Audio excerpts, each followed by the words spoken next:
Saudações a todos e todas, uma boa noite às pessoas que estão nos acompanhando. Mais uma vez, nessa nossa sexta-feira, nós iniciando a nossa live costumeira, né? Nossa live semanal, né? Quero fazer vocês todos bem-vindos.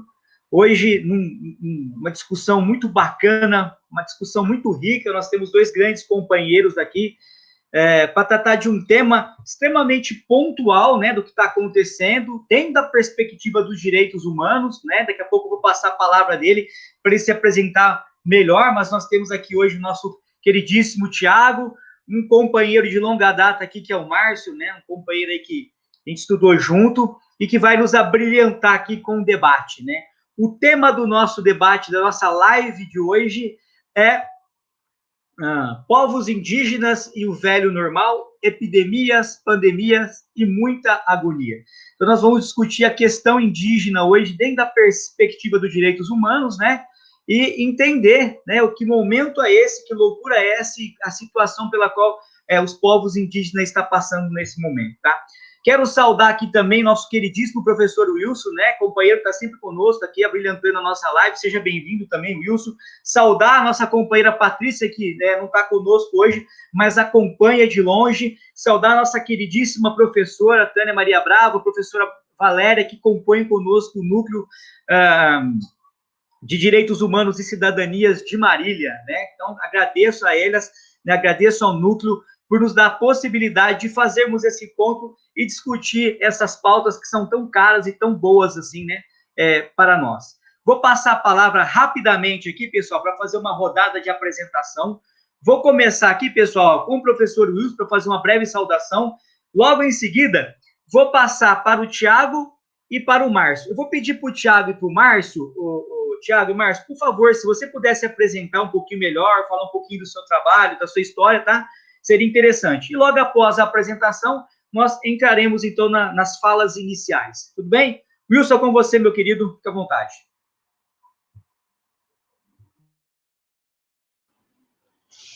Boa noite a todas e todos.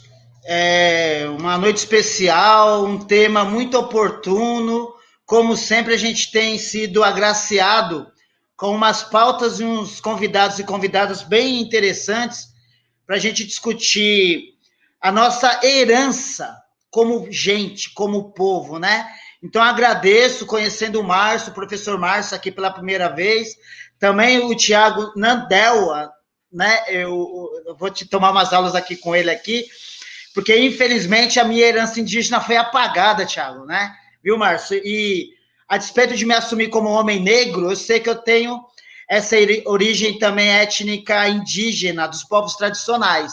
E como professor de história, eu confesso, eu falhei nessa minha herança, mas com certeza eu vou tentar me redimir um pouquinho aqui, dividindo um pouquinho com vocês aqui o debate e aprendendo muito com vocês dois, mandando uma saudação especial para os nossos que nos acompanham sempre, o Núcleo de Direitos Humanos e Cidadania de Marília, o Grupo Nudize, os nossos amigos e amigas da Educação em Direitos Humanos da Universidade Federal do ABC, pessoal de Guarulhos, pessoal de São Paulo, Garça, e uma saudação especial aí para os professores e professoras aí nessa noite especial.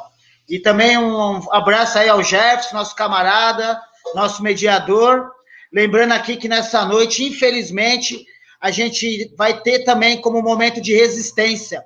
E nesse momento de resistência, nesse debate, a gente faz uma homenagem aqui a um camarada de luta, também de Bauru, o Roque Ferreira, né, que infelizmente hoje fez a sua passagem, né, deste plano material para um outro plano, e a gente, no finalzinho, a gente faz uma homenagem mais singela a ele, saudando também a família do Roque e todos os lutadores e lutadoras que tombaram aí em razão dessa pandemia.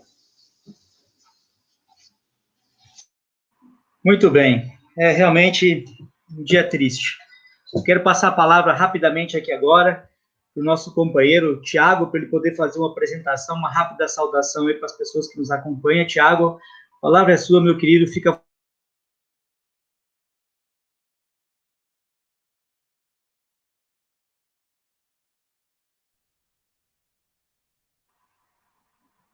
Tiago, será que ele caiu? Márcio, vou passar para você então. Eu acho que deu um probleminha aqui, um delay aqui na conexão do Thiago. Então, passo para você fazer uma saudação, né, se apresentar um pouquinho melhor, e logo depois aqui eu volto com o Thiago. Beleza. Bom, primeiro queria agradecer ao convite aí do Núcleo de Direitos Humanos aí de Marília. O Jefferson, que nós conhecemos já faz tempo, ele me ligou, falou, vamos participar de um evento, aí ficou nessa coisa, e como estava essa questão dessa pandemia, eu peguei e falei, então vamos tentar juntar as coisas e falar nesse meio, porque é uma coisa importante, inclusive para os povos indígenas que estão sofrendo muito por essa questão.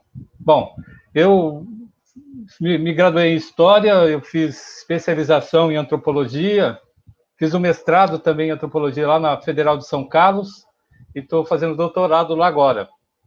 Mas a minha ida para a Antropologia se deveu a 10 anos, um pouco mais de 10 anos que eu tive trabalhando como indigenista da FUNAI, e aí eu conheci muitos povos indígenas em vários momentos de contato, com muito contato, com pouco contato, andei a Amazônia bastante, e aí quando eu voltei para a cidade eu resolvi voltar para a escola, e aí a antropologia foi um caminho natural, vamos dizer assim, porque a gente sempre está vendo esse meio.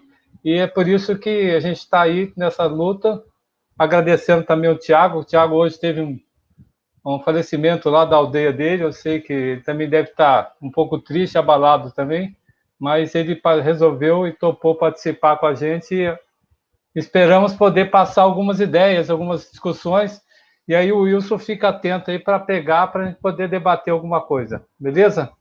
Muito obrigado aí. Muito obrigado, Márcio. Agradeço aí a sua participação. Vou passar agora a palavra aqui para o Thiago, para que ele possa também fazer uma saudação e se apresentar um pouquinho melhor aí para o nosso público. Thiago, fica à vontade, a palavra é sua.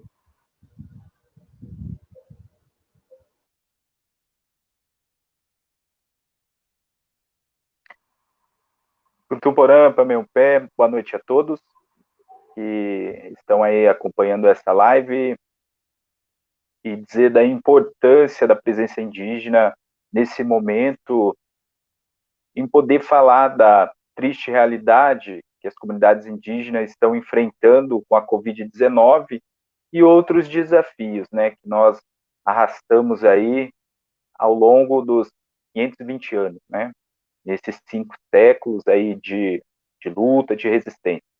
Eu sou o Thiago Nhandeva, da etnia Guarani Nhandeva, da aldeia Nimoendaju, que fica na terra indígena de Araribá, aqui no município de Avaí.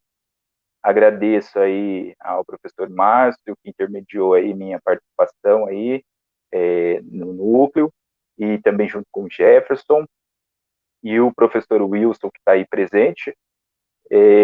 Então, para mim, é uma gratidão estar podendo participar, né? Sou professor indígena, atualmente estou fazendo mestrado na USP em Antropologia Social, e também estou me arriscando aí pela carreira de escritor, né, da literatura indígena. Para mim é um prazer aí estar podendo conversar com vocês hoje. Muito bem.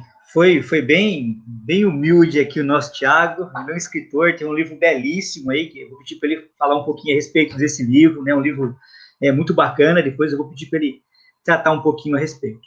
Muito bem, quero agradecer a presença, né, do Flávio Monteiro, que está nos acompanhando aqui, da Vanessa, da Maria Valéria, professora Maria Valéria, né, sempre nos acompanhando, nos abrilhantando, né, faz parte do núcleo, professora da Unesp, ali conosco, o Geraldo Viana, né, sejam todos bem-vindos, né, sinta-se à vontade, se vocês quiserem encaminhar alguma questão, vocês podem usar o nosso chat aqui, que nós vamos transmitir a questão, né, para os nossos convidados, tá bem? E já vamos passar, então, para a fala inicial.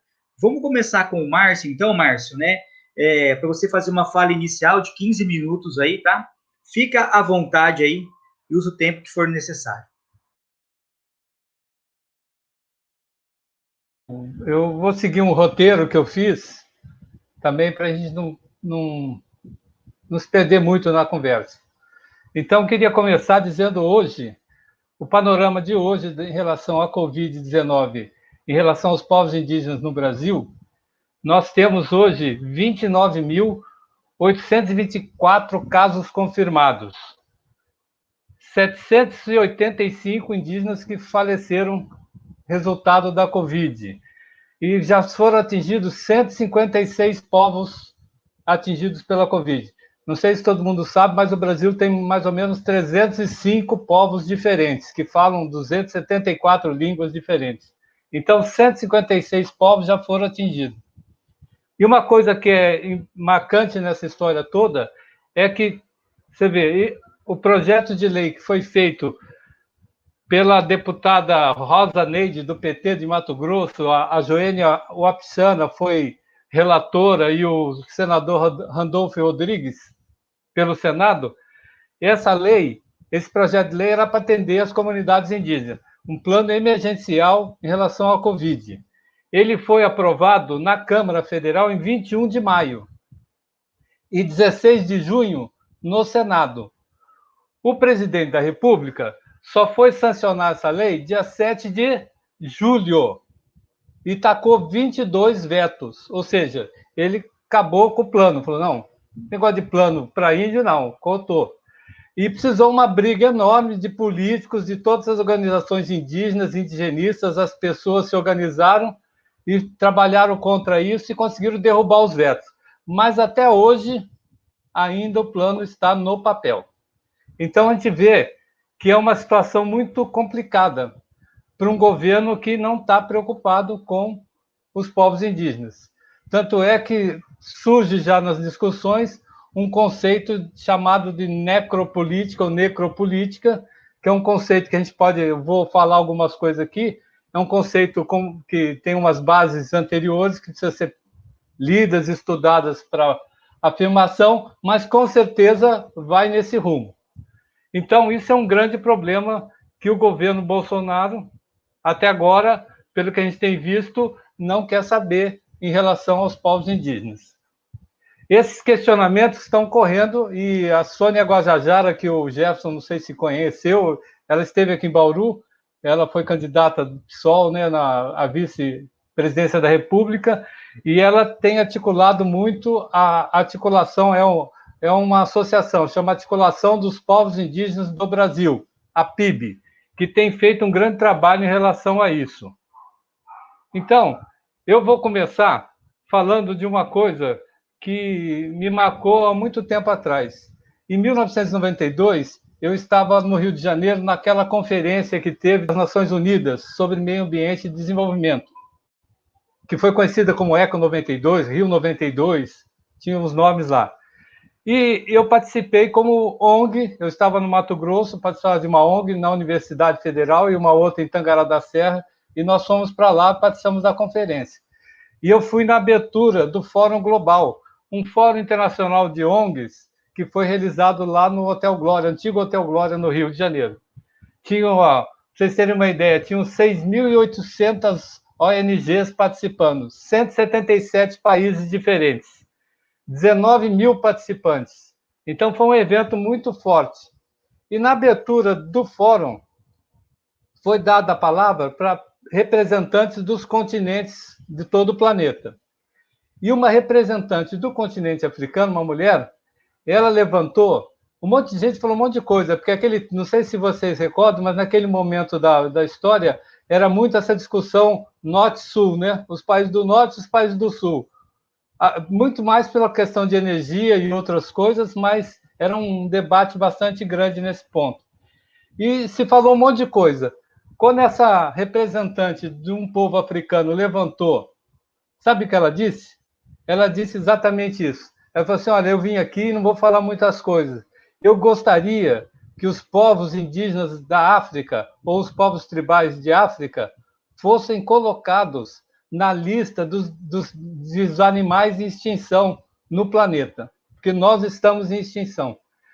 Quando ela falou aquilo, eu fiquei muito chocado, e muita gente ficou chocada, porque você está preocupado com o mico-leão-dourado, com não sei o quê, com aquilo outro, e ela não, ela estava preocupada com o povo dela, que estava sendo dizimado, exterminado. E aquilo me marcou muito. E aí, isso, quando eu conversei com o Jefferson, ele me falou isso, quer dizer, é um desabafo que toca diretamente essa questão de direitos humanos, porque a gente tem que pensar assim, de que humanidade eu faço parte? O Wilson falou algumas coisas antes aí, mas qual é a nossa humanidade?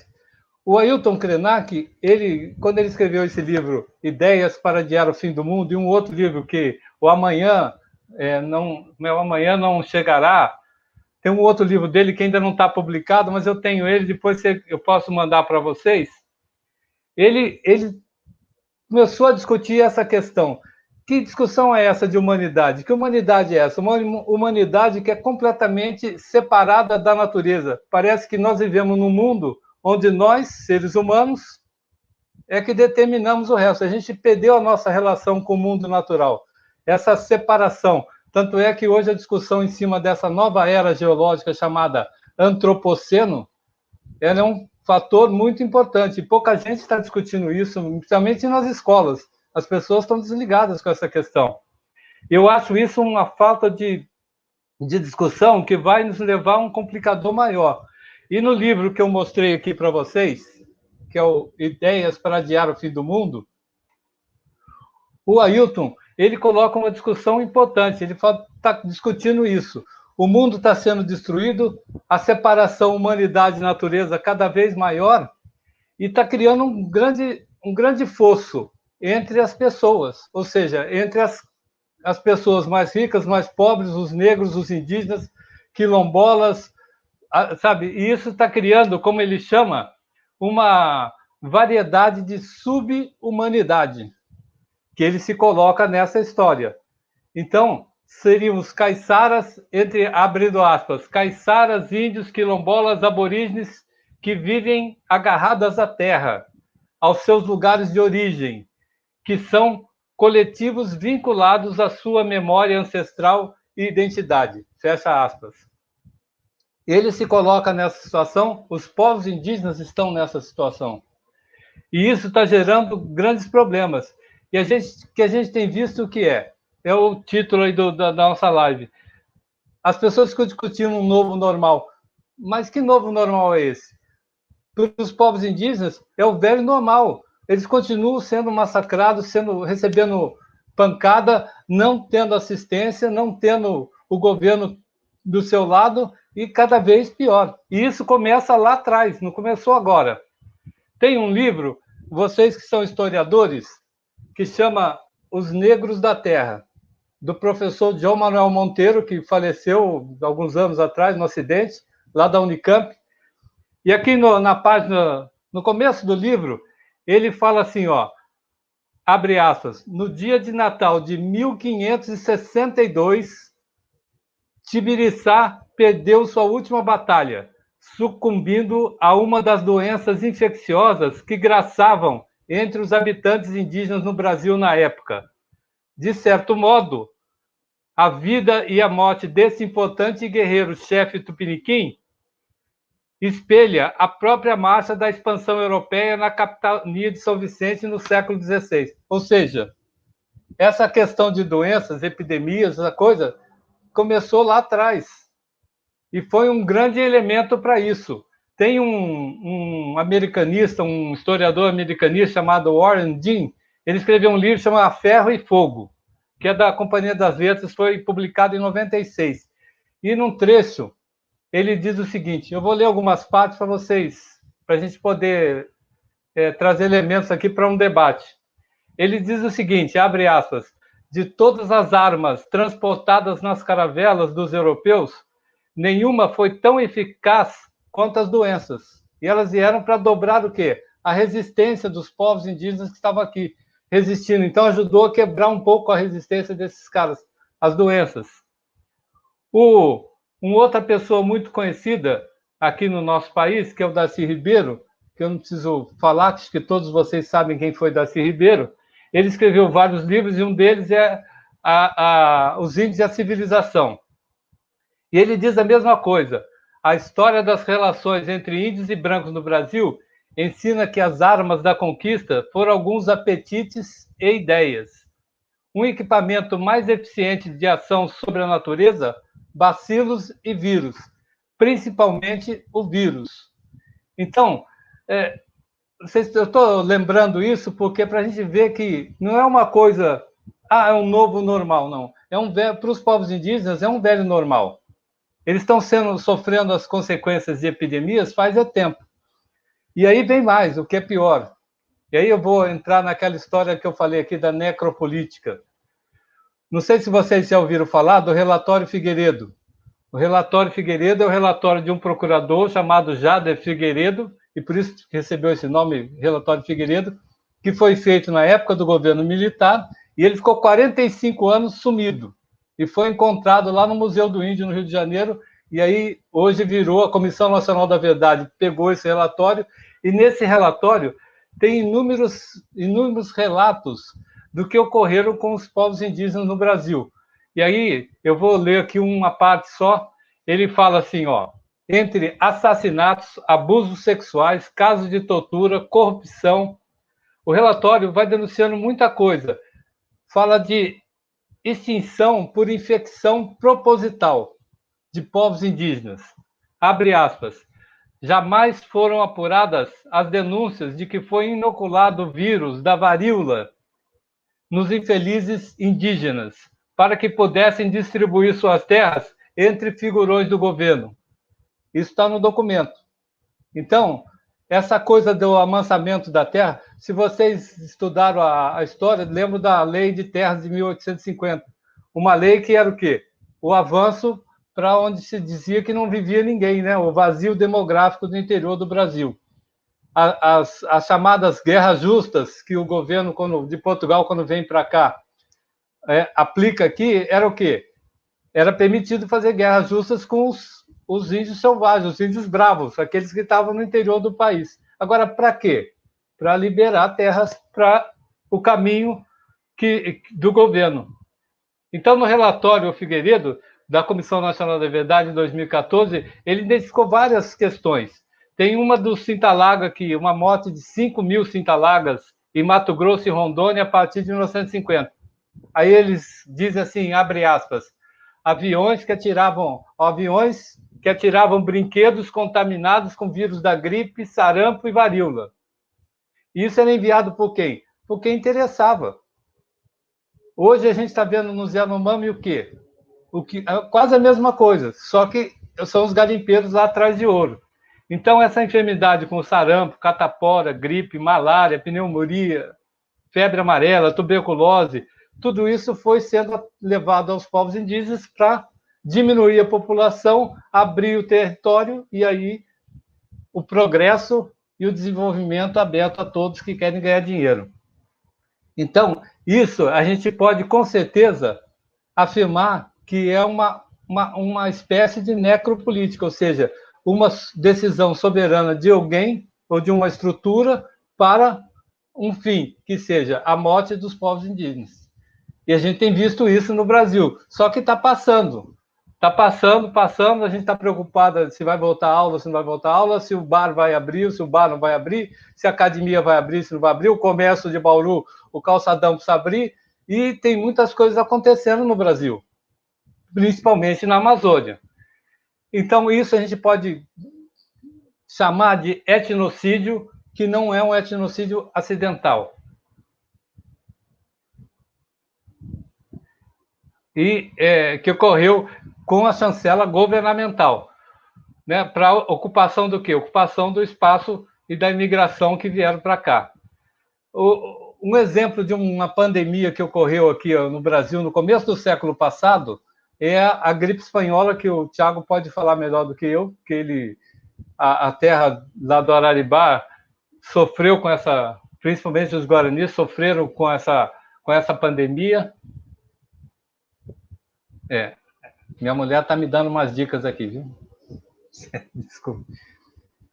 Então, são tentativas de genocídio e etnocídio que representam claramente o velho normal. Então, se alguém me falar assim, não, daqui um pouco o novo normal, vai ser o novo normal só se for para vocês, porque o que eu estou vendo é um velho normal, porque eu não vivo no mundo do novo normal, ou não viverei, vou viver no mundo do velho normal, sabe? Porque a situação que tem ocorrido são essas. E para vocês terem uma ideia, em março desse ano, um líder Yanomami, o Davi Kopenawa, que é um xamã, ele foi à sessão do Conselho de Direitos Humanos da ONU, lá em Genebra, e foi levar uma denúncia contra o governo brasileiro. E ele diz o seguinte, abre aspas, o presidente Bolsonaro quer acabar com os povos indígenas no Brasil. Trata a terra como mercadoria. Aí ele afirma o seguinte, lá na ONU, ele fala assim, esse presidente não gosta de índio e não gosta de mim também. O Instituto Socioambiental, que eu não sei se vocês conhecem, que é uma ONG aqui no Brasil que tem um grande trabalho em relação aos povos indígenas, eles têm acompanhado esse processo. Todos nós sabemos que uma denúncia na ONU vai por um caminho, demora, a gente não sabe o resultado. Mas o ISA tem acompanhado muito, principalmente pela questão dos índios isolados na Amazônia. Vários grupos de índios isolados, que a FUNAI chama de isolados, e alguns usam essa expressão, mas um professor meu preferia que a gente chamasse de índios autônomos, ou seja, são povos indígenas que não querem contato, não querem saber da gente, querem viver no mundo deles sem problema. E é isso que eles estão esperando. Então, a gente está vendo que esse processo não é um processo novo, é um processo antigo, e esse etnocídio ele tem uma questão ainda mais, que é mais sutil e para mim, é mais perversa, que é aquela que o Pierre Clastres, o antropólogo Pierre Clastres, conceitua e diz o seguinte, que o etnocídio não é a destruição física dos homens. Eu não vou lá e mato, dou tiro nos caras, não. Ele fala assim, da destruição sistemática dos seus modos de ser, do seu modo de vida, da sua identidade, ou seja, é muito pior, eu destruo essa maneira. Como é que eu faço isso? Eu vou tirar a terra, não demarco terra, espalho os caras, e aí vou criando problemas para que eles não se organizem. E aí eu vou destruindo devagarzinho. Isso é uma forma também de etnocídio. O filho do Davi Copenaua, que chama Dario Copenaua, que está assumindo a frente da luta junto com o pai dele, ele disse uma coisa num texto muito interessante. Ele falou assim, meus antepassados morreram pelo mesmo que eu estou enfrentando, o garimpo ilegal e a epidemia. É o velho normal, é a necropolítica. Então ele está falando isso, por quê? Porque o garimpo está lá na área Yanomami, vocês terem uma ideia, tem mais de 20 mil garimpeiros dentro da reserva Yanomami. Está chegando hoje o mercúrio, não sei se alguém de vocês já foi num garimpo, mas o mercúrio é muito usado no garimpo para juntar os pedacinhos de ouro, né? Depois queima, isso vai para a atmosfera, e o garimpo contamina rios, peixes, animais, plantas, as pessoas. Pra vocês terem uma ideia, está sendo transportado mercúrio contrabandeado pela Guiana para chegar lá no garimpo. É um mercúrio, porque tudo isso tem regras. Os caras, como não tem regra nesse país, há contrabando de mercúrio para o garimpo ilegal na área Yanomami. Quer dizer, mais um problema. Além, é claro, da Covid-19 e de todos os outros problemas que o garimpo vai levar para esse povo Yanomami. Então, o Dario está falando o quê? Os bisavós deles morreram por causa de garimpo. Ele nasceu no meio do garimpo, na situação de garimpo. Os garimpeiros saíram, agora voltaram. E o governo brasileiro não faz absolutamente nada. Nada. Aliás, se for possível, ele vai pegar avião da FAB, como já saiu algumas matérias, e vai levar um pouco mais de garimpeiro lá para a reserva. Então, são problemas sérios que estão ocorrendo hoje e pouca gente sabe. Como o Wilson falou, pouca gente sabe. A não ser quem está ligado nas redes, está ligado na internet ou prestando atenção em alguma coisa. Senão, não vai nem saber que ocorre isso. Então, gente, eu queria dar essa introdução para dizer que eu não vejo nada de novo normal. Eu vejo um velho normal cada vez pior em relação, principalmente, aos povos indígenas no Brasil. E o Ailton Krenak tem falado muito disso. Ele tem dito o seguinte, e eu vou dizer para vocês, eu passei 10 anos e quase 10 anos e meio vivendo com povos indígenas, trabalhando diretamente com eles pela FUNAI. E eu descobri muitas coisas. Os caras, eles sabem muito e a gente precisa ouvir mais eles, que é o que eu vou encerrar falando deles, porque acho que a gente tem que ouvir mais esses caras. O Ailton diz o seguinte, a terra está falando para a gente, filho, a terra-mãe, filho, nós, silêncio, vamos acalmar. esse confinamento nosso, esse isolamento social, serve para isso, para a gente parar, pensar, pisar na terra mais devagarzinho, com cuidado. Não sei se vocês sabem, o Raoni, que é um grande líder caiapó, ele estava com Covid, saiu hoje do hospital, teve alta, escapou da Covid. Está recuperado, não teve problema. Ele escreveu um livro. O livro dele chama A Queda do Céu. Escreveu junto com um antropólogo chamado Bruce Albert, publicado pela Companhia das Letras aqui no Brasil. Ele disse o seguinte, ó: a floresta está viva, só vai morrer se os brancos insistirem em destruí-la. Se conseguirem, rios vão secar, a terra vai rachar, as árvores vão murchar, tudo vai acabar. Os espíritos que cuidam deles vão desaparecer e os xamãs vão morrer todos. Então não vai ter gente para chamar esses espíritos para cuidar de nós todos, inclusive deles, inclusive de nós. Então não vai ter como espantar as fumaças das epidemias que os devoram, os seres maléficos e todos esses problemas que, por exemplo, o garimpo está causando na terra Yanomami hoje. Então, no livro dele, ele está chamando a atenção para isso. Aliás, eu falei do Raoni, esse é o Davi Yanomami. O Raoni, numa entrevista para o jornal The Guardian, na Inglaterra, ele fala quase a mesma coisa. Ele diz assim: por muitos anos, nós, líderes indígenas, povos da Amazônia, temos avisado a vocês, nós, para cuidarem da terra. Vocês estão destruindo o mundo, destruindo o planeta. E com isso, vocês vão matar todo mundo, os espíritos, a floresta, nós e vocês também vão morrer. Então, ele repete a mesma coisa que o Davi Yanomami falou, o Raoni falou, o Ailton Krenak falou, e a gente parece que não presta atenção. Então, talvez seja melhor a gente ouvir eles do que ficar ouvindo cientista ou acadêmicos da universidade, porque, não sei, a gente está discutindo muito. Eu assisti um debate ontem sobre garimpo e a gente fica meio assim perdido, sabe? Parece que são pessoas que estão longe do problema discutindo coisas. Então, é melhor ir lá e conversar com eles. Eu vou encerrar para dizer uma coisa que eu acho que a gente precisa ouvir. A gente precisa ouvir mais esses povos indígenas, porque, como disse naquela música do Caetano Veloso, um índio, nós não fazemos parte daquela sociedade mais avançada, das mais avançadas, das mais avançadas das tecnologias. Não. Aquilo que nesse momento se revelará aos povos surpreenderá a todos, não por ser exótico, mas por ter estado oculto quando terá sido óbvio. Esse óbvio é o que o Raoni falou, o que o Davi falou, o que o Ailton Krenak falou. E eu vou encerrar com uma frase aqui de um documento feito pela Articulação dos Povos Indígenas do Brasil. Esse ano, em maio desse ano, eles se reuniram em São Paulo para discutir o que fazer em relação à Covid-19. E eles lançaram um documento. E nesse documento tem um trecho que é muito bom para a gente ouvir agora. Diz assim: a Mãe Terra enfrenta dias sombrios.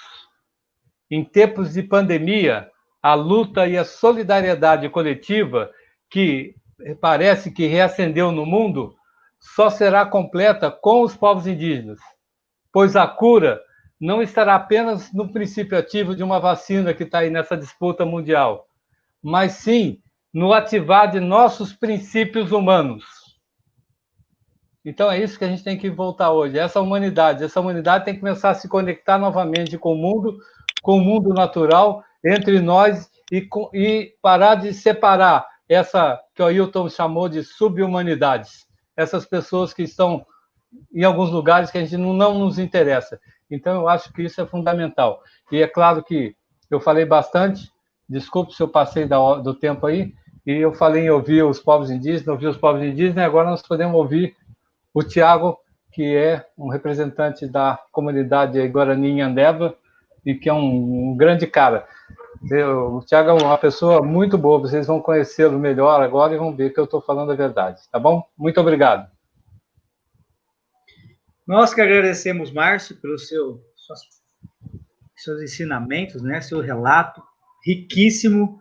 Já vou passar aqui rapidamente para o Tiago, para que ele possa fazer a fala dele. Tiago, fique à vontade, 15 minutos aí para você fazer a sua fala inicial, tá? O tempo é seu, meu querido, fique à vontade.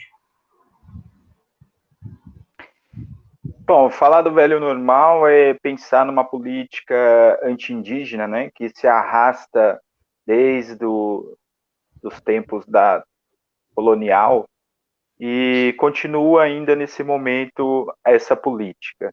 É uma política que não se concretiza no sentido de olhar para os indígenas como pessoas humanas, né?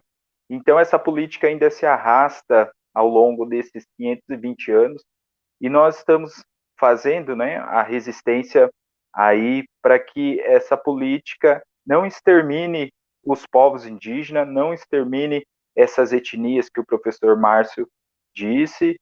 Então nós estamos diariamente lutando, né, através dos nossos movimentos de luta, através das nossas organizações indígenas que estão espalhadas por todo o Brasil. Cada estado indígena se organiza de acordo com a sua realidade, de acordo com as suas necessidades.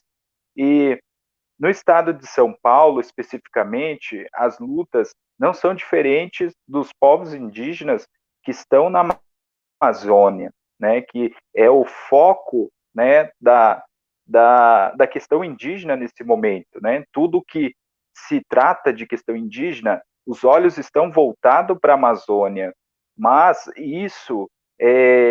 essa luta, esses povos indígenas também estão em outros estados, assim como no estado de São Paulo, que enfrenta as mesmas lutas anti-indígenas que estão presentes em nossas comunidades, em nossas terras indígenas.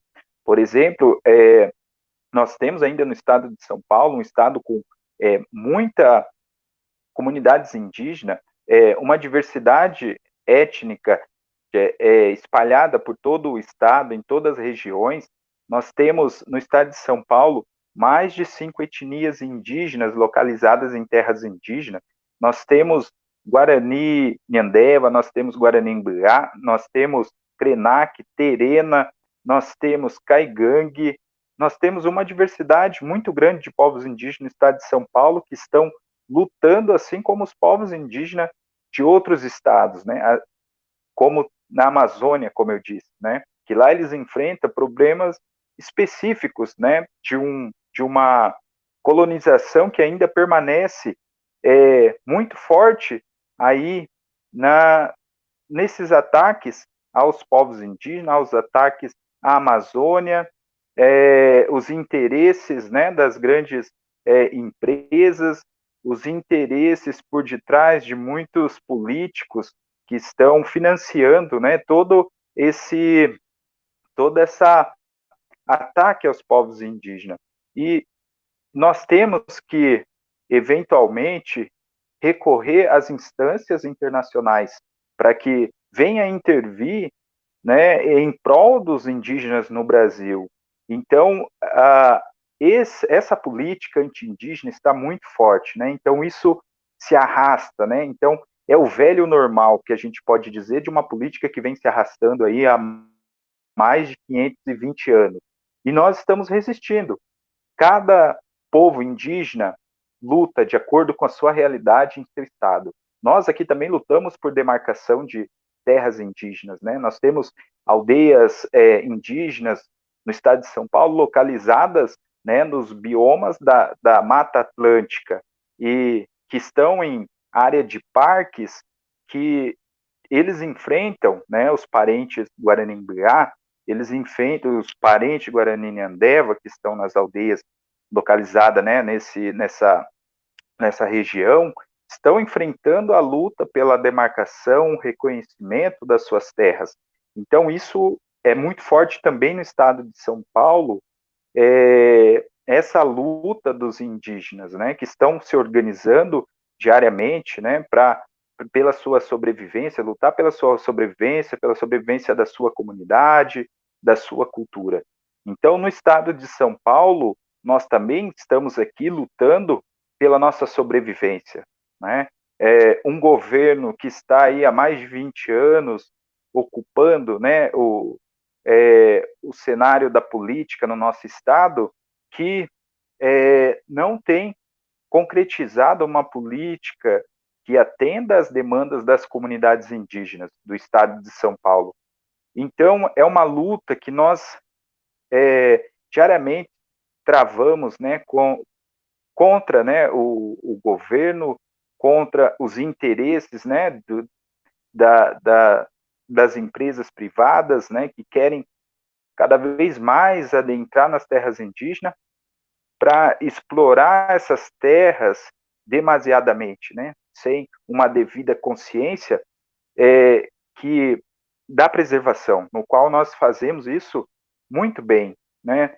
Então, na onde tem terras ainda, matas, rios, tem os animais, né, a flora, a fauna, são as terras indígenas, né, que ocupam aí 13%, né, do território nacional.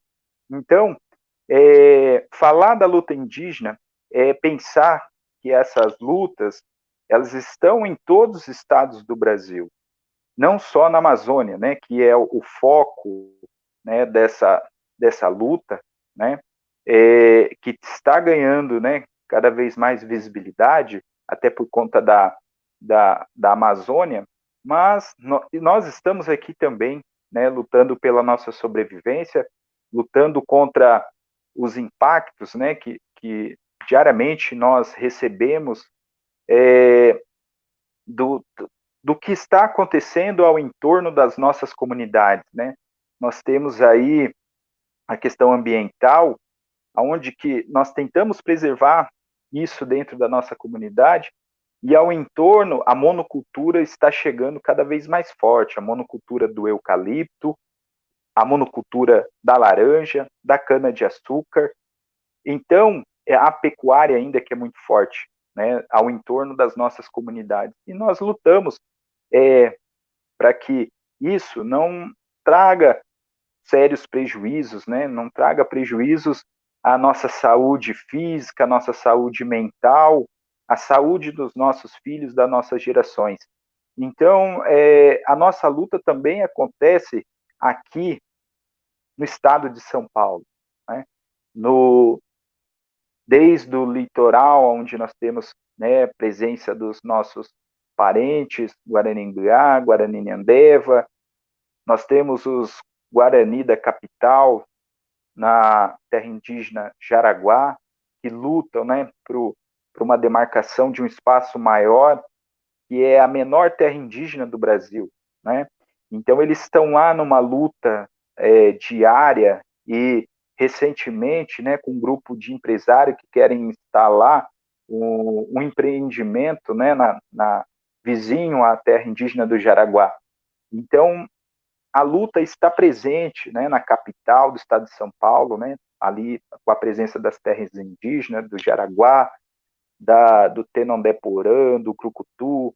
Recentemente está sendo debatido na Câmara Municipal de São Paulo um projeto de lei para a criação do Cinturão Verde Guarani, pensando na relação como esses indígenas ali naquela região da capital, eles têm com a natureza, eles têm com a produção dos seus alimentos, né? Então, nós fazemos frente a essas lutas, né? Estamos propondo, né, um projeto que servirá não só para os indígenas. Quando nós pensamos num projeto desse, aonde vai estar também envolvendo a questão ambiental, que isso algo que envolve todos os cidadãos, não só os indígenas, mas os não indígenas também. E depois nós temos aqui o interior, né, do estado de São Paulo, onde as nossas terras indígenas foram praticamente aí toda deteriorada pela questão do desmatamento, né, durante um determinado tempo, que não sobrou nada, né, da questão ambiental, da questão, nós não temos rios suficientes para as nossas comunidades, nós não temos uma área verde onde nós possamos desenvolver nossas atividades de caça, extração da matéria-prima para artesanato. Então, são lutas que acontecem aqui também no estado de São Paulo, e nós estamos tentando preservar a nossa cultura, nosso modo de ser, nossa forma de ver o mundo, né, aqui também no estado de São Paulo. Então, esse continua sendo o velho normal. E não sabemos, aliás, né, imaginamos que essa luta ainda continuará, mas nós acreditamos que nossos guerreiros indígenas estão cada vez mais buscando conhecimento para fazer frente, para fazer a luta frente ao governo, frente às instâncias de poderes, como no Supremo Tribunal Federal, que recentemente nosso indígena Terena, o Eloy Terena, que é um advogado indígena que faz assessoria jurídica para a PIB, representou os povos indígenas no Supremo Tribunal Federal, junto com um coletivo de advogados indígenas. Pela primeira vez, os indígenas, né, com conhecimento, buscando conhecimento do não indígena para defender suas causas. E um momento, um marco histórico para os indígenas. Marçal Guarani dizia, né, na década de 70, que ele fazia parte de uma geração de guerreiros que tinha uma forma de luta, mas que no futuro surgiriam novos guerreiros indígenas, que esses guerreiros indígenas viriam com conhecimento além daquilo que eles tinham naquele momento, nos anos 70, Marçal, Ângelo Cretan, Mário Juruna. E então esses líderes, né, aí de um tempo atrás, eles já tinham as suas estratégias de luta que herdaram dos nossos antepassados para fazer frente a essas instâncias de poderes, de decisões. E isso está se consolidando nesse momento. Nós temos, por mais que seja um deputado, uma deputada federal, mas ela representa todos os povos indígenas do Brasil, que é a Joênia Apixana. É uma pessoa que vem assumindo a luta de todas as etnias, de todos os povos indígenas do Brasil. Então, Joênia Apixana, Ailton Krenak, trazendo aí sua sabedoria, um marco histórico, né, que Ailton, na Constituinte, né, quando ele pintou o rosto de Urucum para defender, né, juntamente com outras lideranças indígenas que estavam presentes na Constituinte, que lutaram junto com os nossos parceiros não indígenas para que se construísse, consolidasse os 2 artigos que estão na Constituição Federal, que garantem, né, a terra indígena, que garante os direitos dos indígenas, as suas culturas, as suas línguas. Então, esses guerreiros que construíram ao longo do tempo, que nos ensinaram, estão nos ensinando, então nasce, né, uma nova geração de indígenas com conhecimento de igual, né, e com diferencial, que é o conhecimento indígena, para estar debatendo frente a frente com essas instâncias de poderes. Então, por mais que nós sofremos, nós perdemos nossos líderes nas lutas, mas nós resistimos e nós vamos resistir, né? Eu acho que com esse conhecimento que já era previsto, que nós, a nova geração de lideranças, aprenderíamos, né, para que fizéssemos desse conhecimento armas de luta, né? Armas de luta, utilizando dessas tecnologias não indígenas, como a internet, o computador, o celular, o notebook, para a gente fazer a nossa luta. A caneta, o papel, não mais, talvez com a borduna, o arco e flecha, a lança, mas agora utilizando essas ferramentas, né? Conhecimento acadêmico, né? Para fazer essa luta e debater de igual para igual com o não indígena mostrar a nossa capacidade, né? Então, ao longo desses anos de políticas anti-indígenas, de políticas de extermínio, né, dos povos indígenas, seja em qual área for, né, de dizimar os povos, de acabar com a sua cultura, mas nós continuamos aí resistindo, né? No estado de São Paulo, no estado do Rio de Janeiro, de norte a sul, do Iapoque ao Chuí, nós estamos lutando, né? E estamos daqui do estado de São Paulo conectado com a luta também dos nossos parentes na Amazônia, dos nossos parentes Yanomami, e somando daqui, né? De uma certa forma, nós estamos aqui conectados na nossa espiritualidade e sempre fortalecendo, né, esse movimento de luta, fortalecendo as nossas lideranças. Nós estamos sempre buscando articular com as instituições indígenas a nível nacional, como a PIB. Nós temos as guerreiras indígenas também que estão lutando, como a Sônia Guajajara, né, que é uma líder indígena que tem o aval, né, de todos os povos indígenas. Então, esse velho normal que se arrasta ainda dessa política, como o Márcio disse, né, da necropolítica, né, de dizimação dos povos indígenas, de apagamento dos povos indígenas, né? Então, é uma política que se arrasta aí desde o século XVI, né, e vem de diversas formas, ela se apresenta, né, para que a gente possa lutar e vencer, né, essas lutas. Então, e agora, né, com essa pandemia, mais uma vez o governo se mostrando ineficiente nas suas políticas de proteção aos povos indígenas. O desmantelamento da FUNAI é um exemplo, né, de enfraquecimento, né, de uma instituição de representatividade em nível nacional, que é a FUNAI, que vem sofrendo ao longo dos anos esse desmantelamento. Há um déficit, né, de funcionários da FUNAI para atuação direta e indireta em áreas indígenas já há muito tempo. E não tem concurso para que supra, né, que preencha esse déficit, né, de funcionários, de pessoas para atuar diretamente ou indiretamente em campo,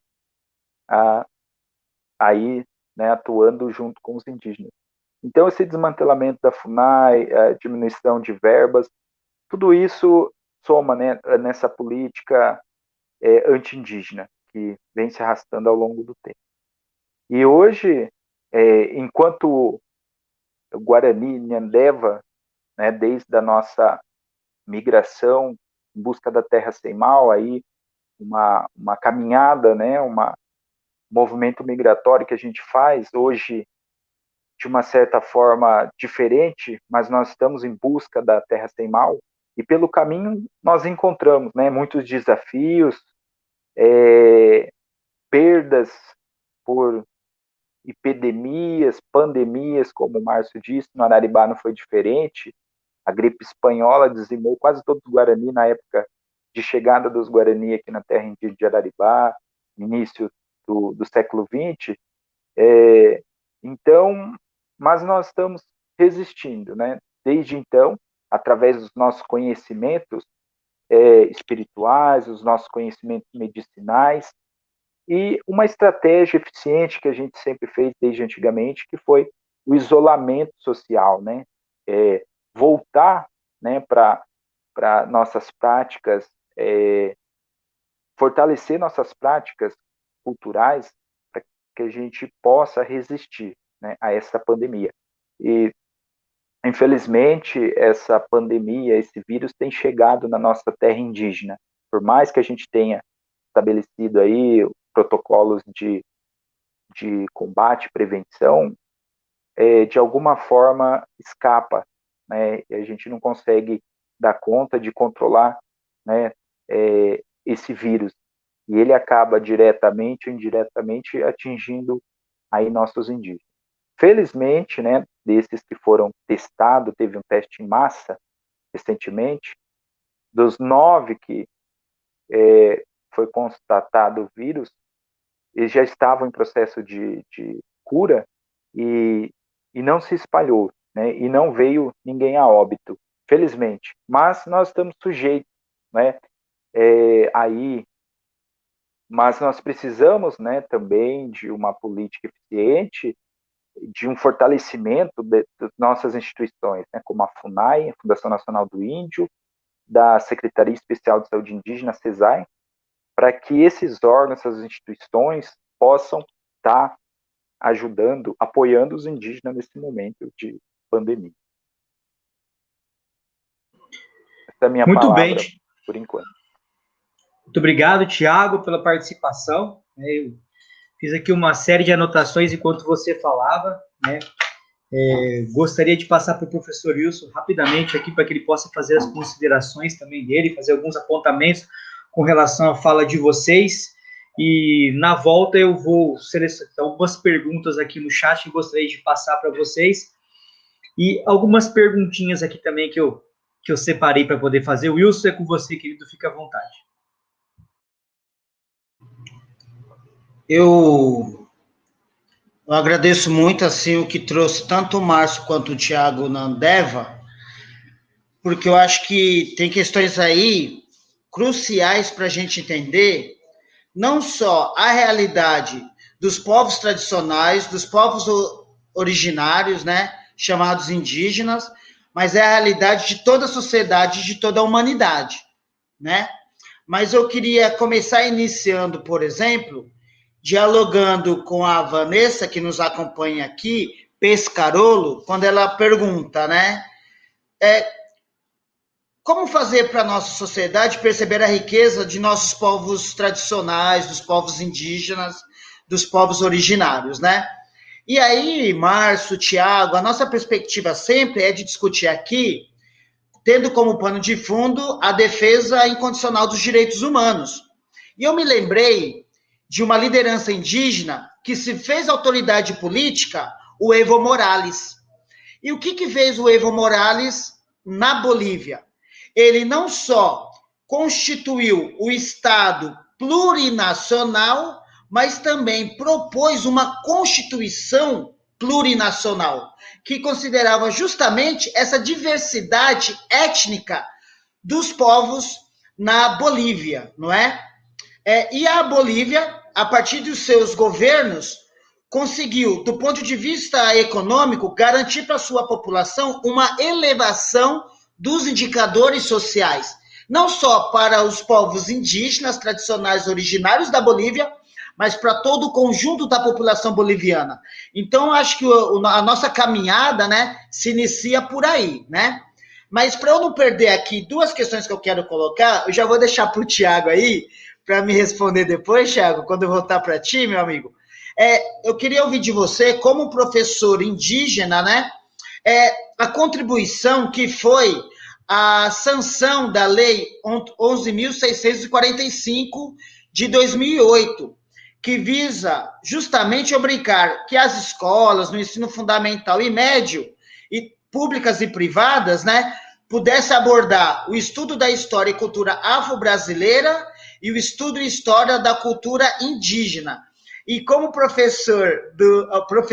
como diretor de uma escola de ensino infantil, eu queria saber de você, Tiago, o quanto a gente pudesse, eu até já estava fazendo uma aproximação aqui com o Márcio, o quanto que a gente pudesse desenvolver em escolas de educação infantil, de ensino infantil, a riqueza da cultura, da simbologia, de tantos elementos que nos traz as culturas dos povos tradicionais.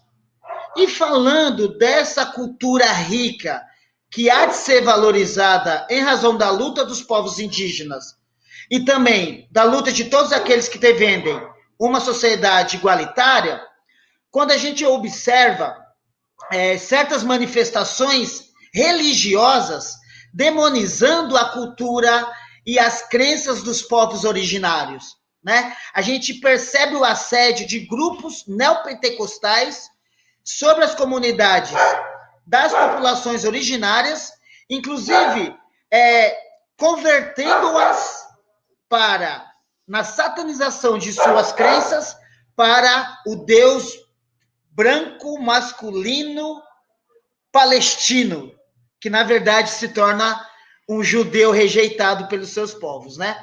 E aí o Márcio também trouxe, você trouxe em toda a fala muitas questões importantes, né? Eu fui aqui zapeando algumas coisas, quando o Márcio, e aí até um amigo meu, o Flávio, que está nos acompanhando aqui também, nos pergunta, e o Márcio cravou isso muito bem, a questão do etnocídio. Eu fui professor de história, e é incrível como a gente tem que trabalhar, junto às crianças e jovens, a ideia de que não houve descobrimentos das terras, houve uma invasão armada há 500 anos atrás que vitimou, expropriou, violentou tantos e tantas homens e mulheres originários destes povos que viviam no Brasil, buscando acabar, apagar do mapa toda essa nossa herança que, felizmente, o Márcio, com a sua formação como indigenista, o Tiago, em sua formação, se atualizando na perspectiva das lutas, né, como ele bem sinalizou as ferramentas, tanto na academia quanto no uso das tecnologias. E que bom, não é, Jefferson, a gente poder dividir com vocês esse momento, porque o racismo, ele está na base da necropolítica, como bem assinalou Márcio, né? E aí, a gente tem em mente que o racismo é uma coisa do branco para com a população negra. E a gente sabe que os primeiros a serem vítimas de racismo em terras brasileiras foram justamente os povos indígenas, não é? E aí eu quero já deixar uma questão para o Márcio, se ele puder me ajudar a entender melhor, a diferença entre dialeto, língua e idioma. Porque, assim, eu sei que eu falo a língua portuguesa porque eu vivo num país colonizado pelos povos europeus portugueses. Mas, na diversidade de povos indígenas, a gente tem mais de 150 línguas diferentes faladas por 256 povos, em uma estatística aqui do socioambiental, do Instituto mencionado pelo Márcio, né? Talvez, não sei se esse número está atualizado. O que eu queria saber é justamente se os dialetos, eles são em um número maior do que as línguas entre os povos indígenas. E outra questão que eu acho fundamental a gente cravar aqui, sobretudo, viu, Tiago e Márcio, essas nossas lives, elas são gravadas, e o Vinícius, um outro amigo nosso, companheiro de Núcleo de Direitos Humanos e Cidadania de Marília, que coordena a Rádio Educativa de Marília, ele realiza os podcasts. Então, na segunda-feira, a gente está novamente sendo objeto aí de audiência, né? De uma outra audiência, né? Na segunda-feira, durante o dia, pela Rádio Web. Então, todas essas questões é importante para a gente ajudar as pessoas a compreender melhor essa temática de extrema relevância para aqueles que são ativistas na luta por direitos humanos, e não há lutador de direito humano que não tenha que compreender a luta dos povos indígenas e se engajar junto a elas.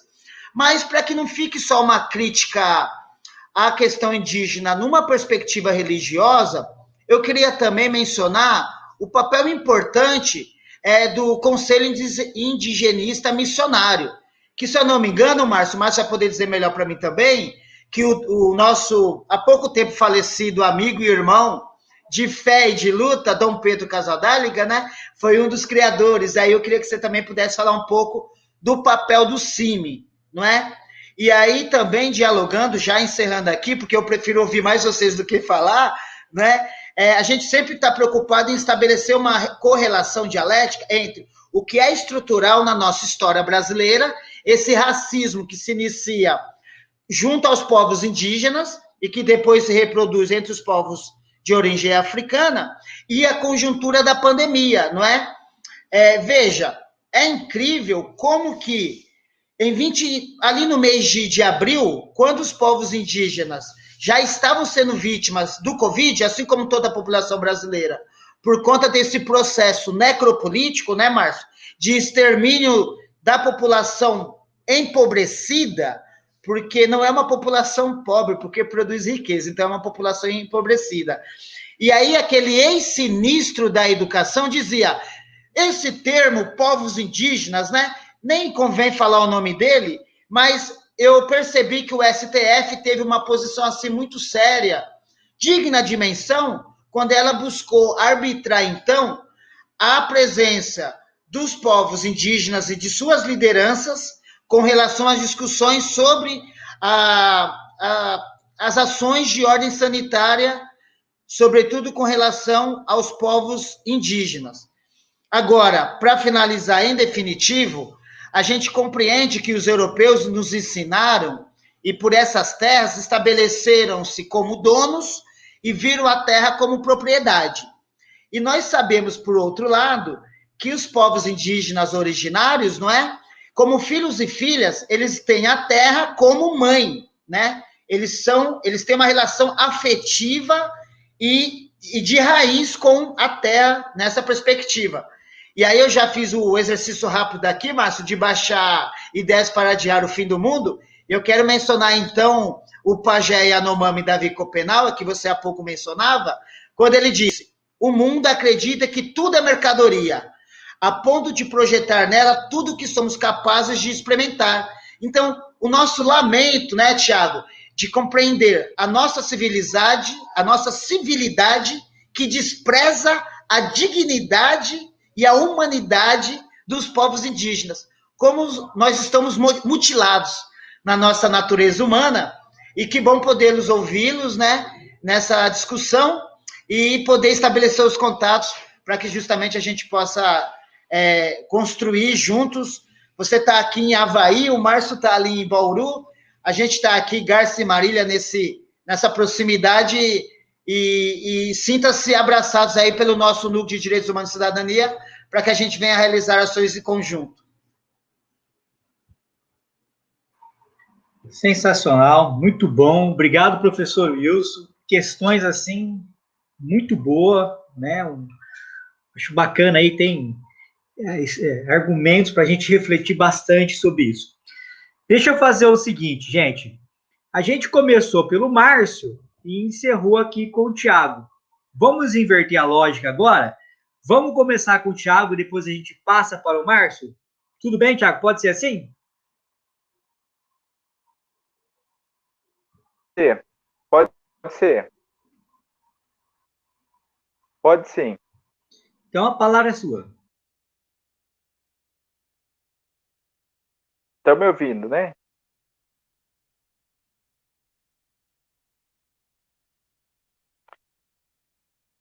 Bom, falar enquanto professor indígena é poder falar das formas de ensinamento, né, das formas de pensar que nós transmitimos, o que nós vamos formar em nossas crianças, né? Que pensamento, que consciência nós vamos formar. Então, isso eu acredito, essa consciência de um mundo, né, de um cidadão, seja ele indígena ou não, isso depende muito também do nosso trabalho enquanto educador, enquanto professor, seja indígena ou não indígena. E é nosso dever, né, aí pegando essa pergunta da professora a respeito da Lei 11.645, que é o ensino da cultura e das histórias indígenas nas escolas públicas e privadas, há uma grande distância ainda do cumprimento da lei. Né? Existem leis o suficiente para mudar esse país e torná-lo melhor, mas a aplicação da lei está muito longe. Isso vai muito da vontade, né, dos governantes em aplicar as leis. Mas é nosso dever, enquanto cidadão, buscar explicações, buscar cobrar dos nossos governantes a aplicação dessas leis. Então, isso vai muito da tomada de iniciativa de cada professor, de querer implantar essa lei que obriga a sua escola, o seu local de trabalho, a trabalhar com as histórias indígenas e sair daquele olhar generalizado de povos indígenas, um olhar generalizado que os livros didáticos fizeram esse desfavor de criar uma consciência de indígena generalizado em nosso país, de imaginar que no nosso país só existisse duas etnias, os Tupi e Tapuia. Então isso está muito longe da realidade das histórias indígenas, das culturas indígenas. Então, é o nosso dever, enquanto educador, cobrar da nossa escola um projeto, um planejamento que insira as histórias indígenas. Mas a história de indígena, de acordo com as realidades, de acordo com essas etnias presentes no estado de São Paulo, não algo distante, né? Trazer uma história que fala dos... nós temos materiais circulando na rede pública do estado de São Paulo que está muito distante da realidade, né? Projetos temáticos indígenas que estão trazendo a ilustração dos Kayapó e falando dos Guarani da capital. Então, assim, é algo muito sério e isso é reproduzido através dos nossos professores que estão trabalhando, né, com esse projeto, com esse material.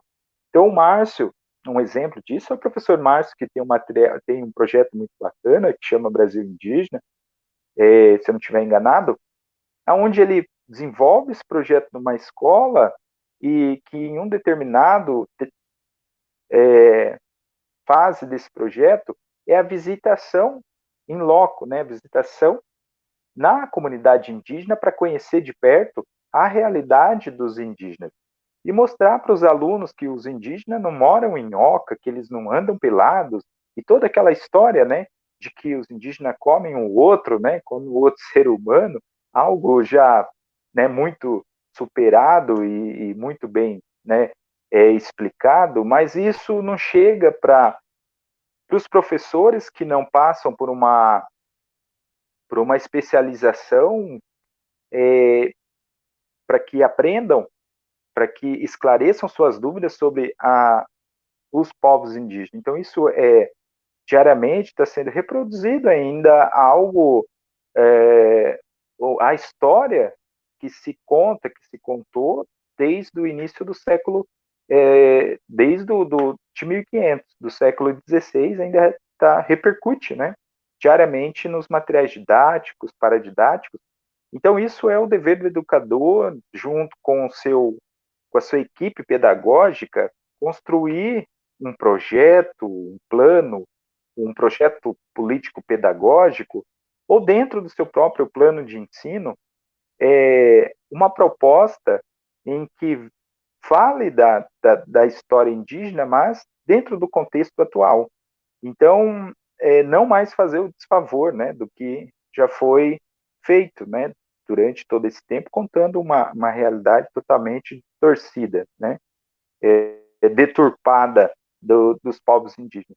Então, isso alimentou as mentes e a formação de muita gente e para que se criasse uma consciência, né, uma visão estereotipada do indígena, né, e acaba isso tornando um pensamento, né, um estigma muito forte, né, desse indígena do século XVI ou de uma forma generalizada. Então, isso deve se pensar dentro do contexto educacional também, em trabalhar essa questão, né, dentro de uma proposta política mesmo, de Estado, de secretarias de Estado, né. Então, isso precisa chegar lá e ser cobrado, né. As leis existem, mas às vezes elas não são aplicadas como deveriam, né. As leis, tem leis para fazer um país, como eu disse, muito melhor do que nós estamos, né, do que nós temos. Não sei se eu consegui responder a pergunta da professora. Muito bem. Muito obrigado, Tiago. Acho que você foi pontual, realmente, né? Você, como um professor, eu acho muito enriquecedor, né? Que acho que eu, professor, estamos entre professores aqui, na verdade. Né? Também sou professor de história e aí eu percebo realmente essa dificuldade que nós temos na hora de abordar esse tema, né? Realmente você aponta, né? O que é isso? É resultado de talvez uma má formação, né? Um conhecimento. Nós precisamos ser um pouco melhor com relação ao tema. Vou passar aqui rapidamente, né, para o Márcio também, para ele poder fazer, né, uma fala dele aqui com relação aos questionamentos aqui que o professor Wilson encaminhou. Márcio, meu querido, a palavra é sua, fique à vontade. Bom, o Tiago falou uma coisa muito importante, vocês estão aí ligados na história, e, Wilson, dados atuais. O censo de 2010 dizia que no Brasil tem mais ou menos 900 mil indígenas. A Unicamp tem um departamento de estatística que está dizendo hoje que já chega perto de 1.100.000 indígenas no Brasil. Todas essas pessoas estão distribuídas em 305 povos diferentes, que falam 274 línguas indígenas diferentes. Em questão da língua que você falou, tem um livro muito, muito bom, que é do professor Arion da Ligna Rodrigues, o professor Arion Rodrigues, que chama Línguas Indígenas Brasileiras. É um livro de fácil leitura, que tem dados muito bons. E tem muita coisa na internet, na Unicamp, tem um departamento especializado nisso, e outras universidades. E você perguntou o negócio dos dialetos. As línguas indígenas, elas estão distribuídas em 3 grandes troncos linguísticos: o Tupi, o Aruaque e o G. E tem famílias linguísticas como a Caribe, Yanomami, Nambiquara e outras famílias linguísticas são isoladas. O Tiago, por exemplo, ele fala uma língua que é do tronco Tupi, da família linguística Tupi-Guarani. Os Terena, que moram na mesma reserva Araribá, eles falam uma língua do tronco Aruaque, uma outra origem. Isso quer dizer o seguinte, eu vou dar um exemplo para vocês compreenderem. Os índios que eu trabalhei no Mato Grosso, quando eu comecei meu trabalho como estagiário da FUNAI, como indigenista, eu fui trabalhar numa aldeia chamada Serra Morena, dos índios chamados Sintalaga, na beira do rio Aripuanã. E esse povo Sintalaga fala uma língua também tupi, só que é de uma outra família linguística, chamada Tupi-Mondé. Então, se eu pegar um Tupi-Guarani e um Tupi-Mondé e eles forem conversar, eles não vão se entender, mas eles vão ouvir sons muito parecidos, porque a origem da língua deles é a mesma. Como a gente ouve um espanhol falando, ou um francês, ou mesmo os portugueses ou italianos, que a nossa origem também... Então, os fonemas são parecidos. Aí eles fazem assim, parece que eu vi alguma coisa que eu entendi, entendeu? Então, tem essa questão. E as línguas isoladas, elas são divididas. Vou dar um exemplo concreto onde eu trabalhei. O povo Nambiquara é um grande povo que tem 17 subgrupos. E cada subgrupo fala um dialeto da mesma língua diferente. Então, eu trabalhei com um povo chamado Mamandê. Do lado deles tem um povo chamado Negarotê. A língua é muito parecida, mas quando um Negarotê fala, o Mamandê fala assim, não, ele é Negarotê. A gente pensa que não, que é Mamandê falando, não é. Porque o dialeto tem alguns sons, algumas nuances que separam essas línguas. Então, isso é uma rápida fala sobre línguas, porque é um assunto muito, muito longo, muito grande, tem que ter realmente estudo para isso, tá? Então, esses são dados concretos, os dados atuais de hoje, que eu falei de números. E uma coisa que o Tiago falou, que eu acho que é fundamental, o Tiago está lá hoje fazendo antropologia lá na USP, em São Paulo, pegando todas as ferramentas necessárias para quê? Para ajudar os povos indígenas nessa luta que ele falou muito bem aí. E eu ouvi uma palavra do Davi Copenaua, na UFSCar, acho que uns 2 anos atrás. Eu estava assistindo aula e o Davi estava lá, e ele foi fazer uma palestra para os estudantes indígenas da UFSCar. Não sei se vocês sabem, mas a UFSCar é uma universidade que tem um programa de ações afirmativas muito antigo e tem, inclusive, um vestibular específico para indígenas aqui no Brasil. E não é só lá na UFSCar, o vestibular tem prova lá em Manaus, lá em Rondônia, lá na Bahia. Então, a UFSCar tem hoje uma estrutura muito interessante. E o Davi fez uma palestra para os alunos indígenas da UFSCar. E ele disse uma coisa que eu achei sensacional, que é muito parecido com o que o Tiago falou. Ele falou assim, vocês que estão aqui na universidade, vocês têm que, hoje, se apropriar e pegar todas essas flechas de conhecimento que vocês estão recebendo para vocês usarem essas flechas de conhecimento na luta indígena. Ou seja, vamos largar a Buduna, vamos largar a flecha, vamos usar o conhecimento. É o que todo mundo está fazendo hoje. Eles estão se organizando, estão nas universidades e isso é fundamental. Para quê? Para que eles falem por eles. Eu trabalhei na FUNAI, o Tiago sabe disso, eu fiquei 10 anos na FUNAI. Eu fui chefe de posto indígena, fui administrador da FUNAI, trabalhei no setor de educação, no setor que tinha na FUNAI chamado Desenvolvimento Comunitário. A FUNAI, no meu tempo, a luta era forte, inclusive dentro da FUNAI. A gente, às vezes, tinha que lutar contra a FUNAI, porque a FUNAI estava contra os índios, quer dizer, a política governamental, não a FUNAI. E os indigenistas se organizavam e iam bater de frente com a FUNAI. Hoje, a FUNAI está abandonada. Os indigenistas que tinham na FUNAI, que eram do lado dos povos indígenas, foram alijados do processo nos governos agora passados, porque aí entraram ONGs e outras pessoas, e isso foi um problema muito sério para a FUNAI. E a FUNAI, e isso ajudou quem? Ajudou ao interesse econômico. Eles queriam exatamente isso. Briguem vocês entre si, que a gente pega a rebaba, que é o que sobra. Quer dizer, destruíram a FUNAI hoje está completamente sem força nenhuma, tanto é que você vê, nós estamos falando aqui há 1h e 22 minutos. O Tiago falou da FUNAI, você falou um pouco da FUNAI, eu estou falando da FUNAI. Eu nem falei da FUNAI. Por quê? Porque a FUNAI não existe.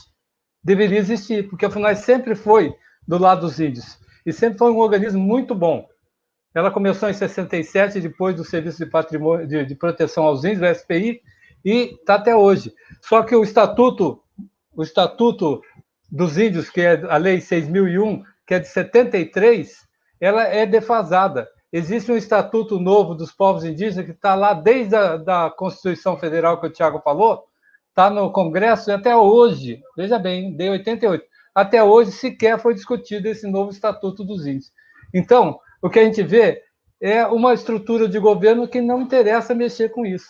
Por isso, é importante que eles estejam à frente disso, é claro, com o apoio das organizações não indígenas, os indigenistas, as universidades.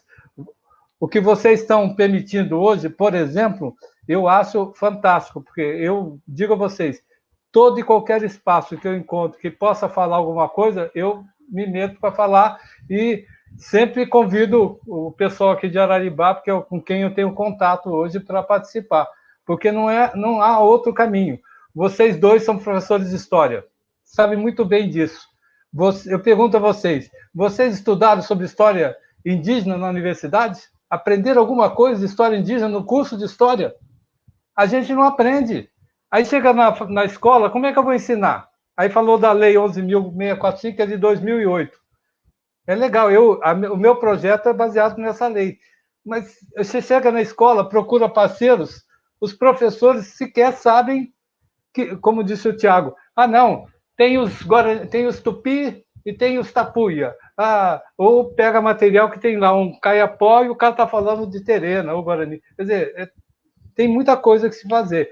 E é claro que o espaço que diretores de escola permitem e algumas escolas permitem, a gente, de certa forma, entra, como disse o Tiago, eu faço um projeto há uns 10 anos aqui em Bauru e fizemos uma parceria com eles lá e eu levo os alunos lá, justamente para acontecer isso que o Tiago falou, para acabar um pouco com essa ideia de que índio anda pelado no meio do mato, ou que, sabe, índio não tem celular, sabe, essas burrices que a gente tem na cabeça nossa. Quer dizer, tem um texto que eu deixo para vocês, se quiserem procurar. O texto é do Daniel Munduruku, um professor aqui de São Paulo, todo mundo conhece, ele é escritor, ele é pós-doutor em literatura, é um camarada muito bom. E ele escreveu um texto que está nos livros didáticos que diz assim, é índio ou não é índio? Vocês procurem ler, vocês vão ver o que eu estou falando. Aí, parece que a gente está falando de 20 anos atrás. Nós vamos entrar, talvez, no século 22 e as pessoas não vão ter ainda noção disso. Vão continuar falando, os índios. Índio é uma expressão para como diz, igualar povos completamente desiguais, ou seja, culturalmente diferenciados, etnicamente diferenciados.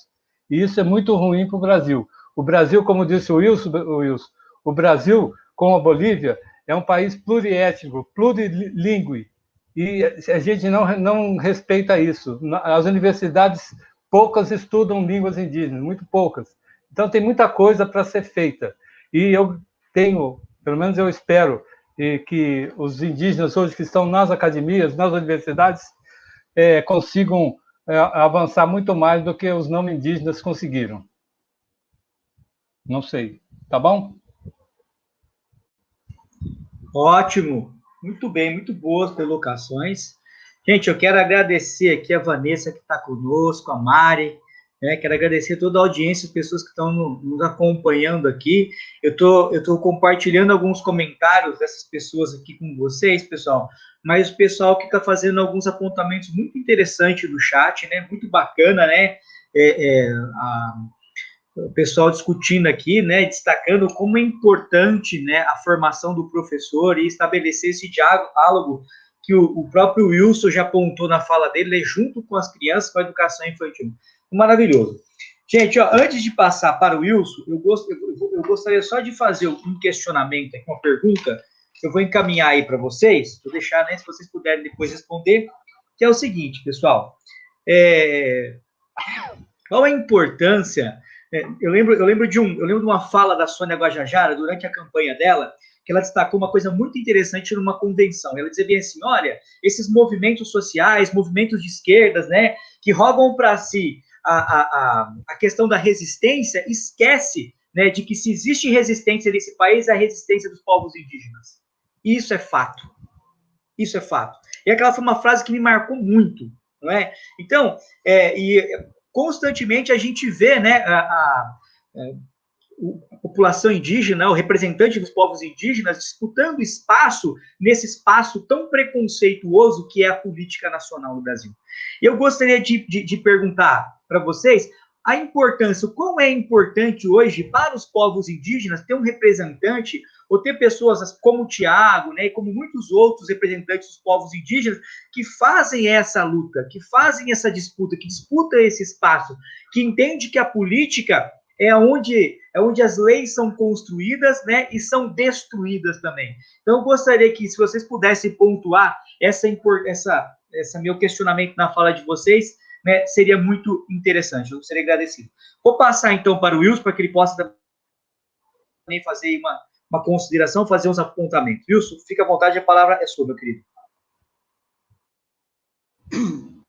Bom, assim, eu queria novamente resgatar um pouco das falas aqui, a partir do que o Tiago assinalou anteriormente, porque o Tiago cravou bem a respeito de que há, em várias regiões do país, povos indígenas. E nessas várias regiões do país, de norte a sul, a luta dos povos originários, né, dos povos indígenas.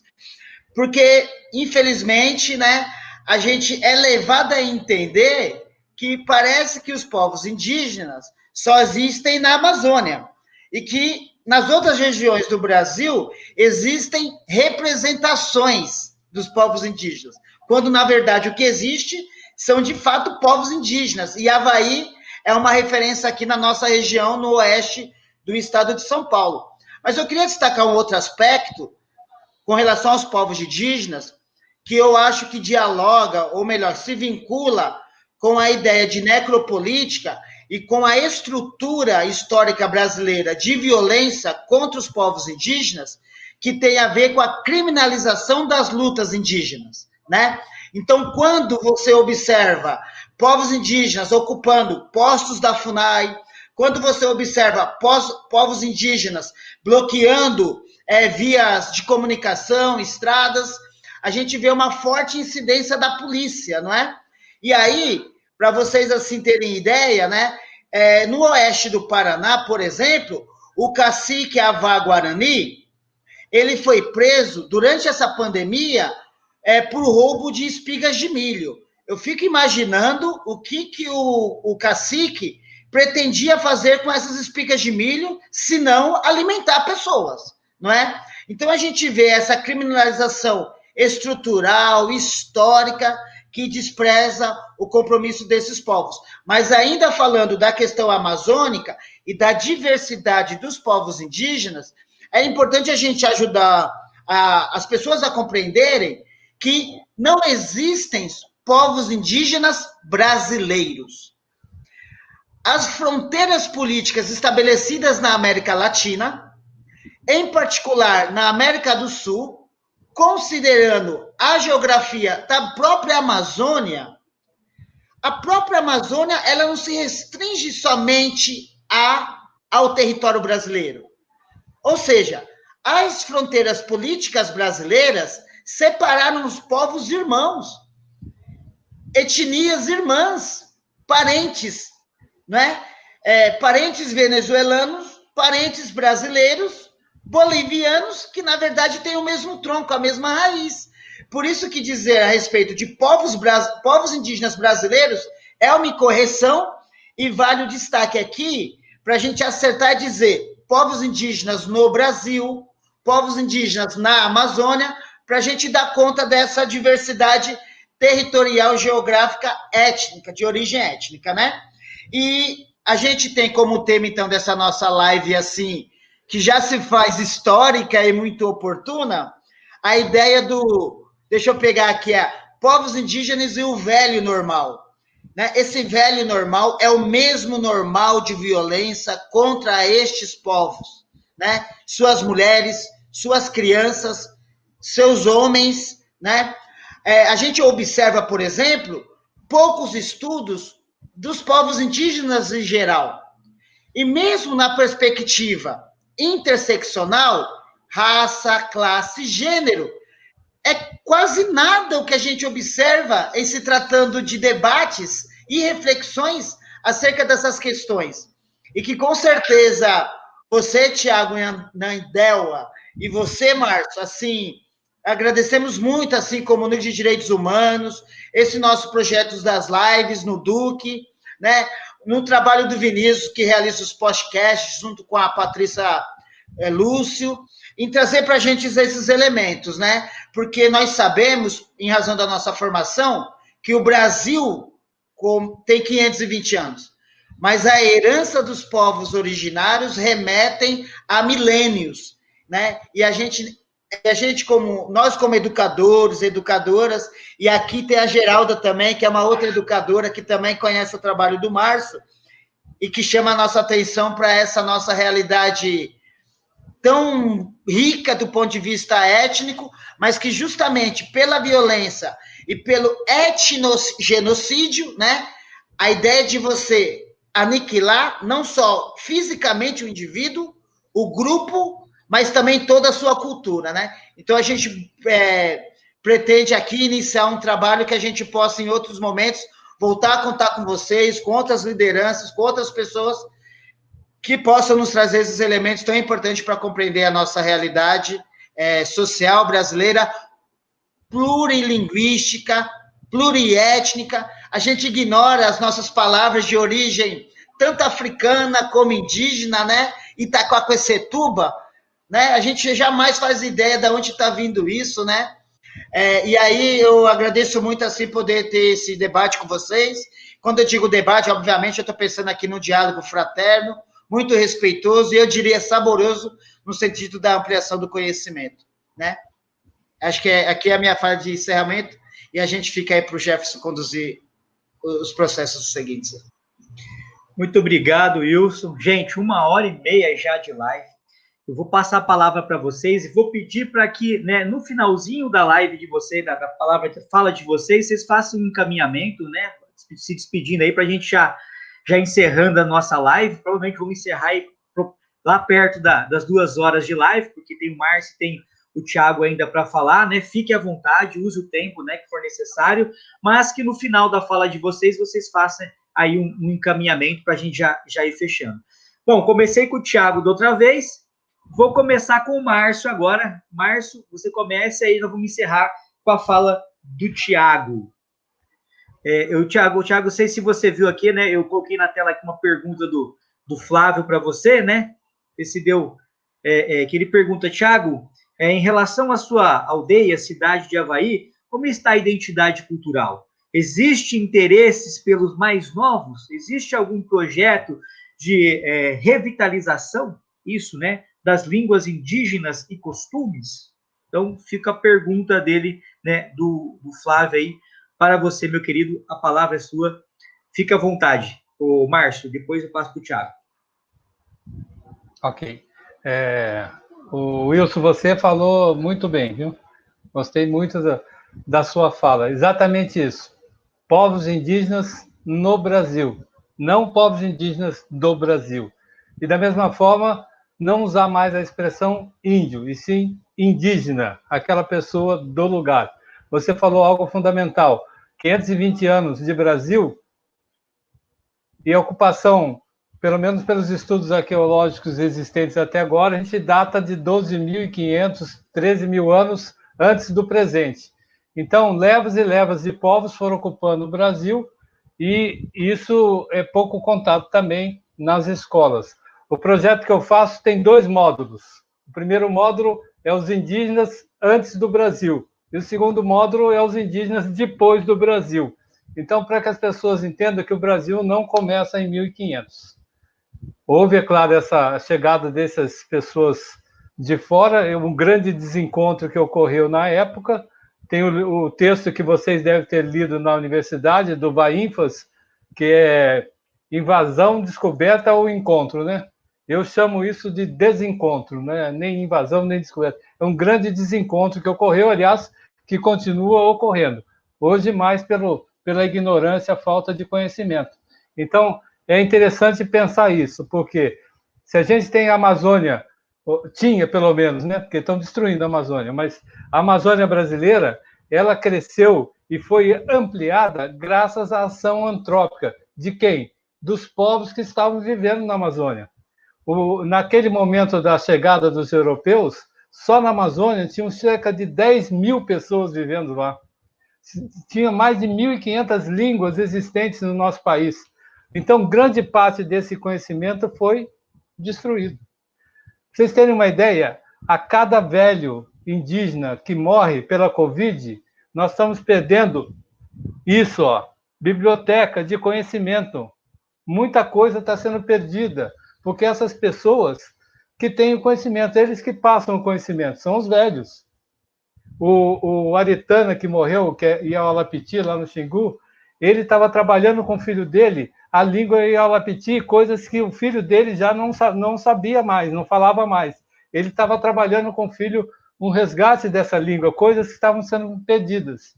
E ele morreu da Covid-19.